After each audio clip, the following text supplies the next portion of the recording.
চালায় নাশকতাকারীরা।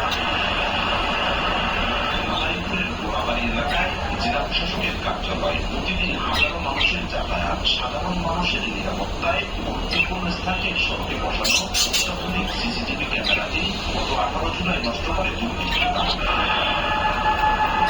দুষ্কৃতিকারীদের আক্রমণের হাত থেকে বাঁচায়নি জেলা জজ আদালতের সামনে ও এনজিটি অফিসের মুখ ফটকে বসানো সিসিটিভি ক্যামেরাও একইভাবে নষ্ট করা হয় বাণিজ্যিক এলাকা পুরান বাজারে 1 ডজন ক্যামেরা সহ বেসামরিক সিসিটিভি ক্যামেরা। এমন অবস্থায় নিরাপত্তাহীনতায় শহরবাসী। চুরি ডাকাতি বা এখানে ঘটনা ঘটবে সেটা আমরা দেখতে পাবো না। ক্যামেরা থাকলে যে কোনো দুর্ঘটনা অকালে ঘটলে সব সমাজে সমাধান করা যায়। কিংবা সমাজ পরিসমিতি এবং ব্যবসায়ীদের সমন্বয়ে এটা আবার তাদের লাগানো হয়। আমাদের প্রশাসনের পক্ষ থেকে আবার পুনর্স্থাপন করা হোক।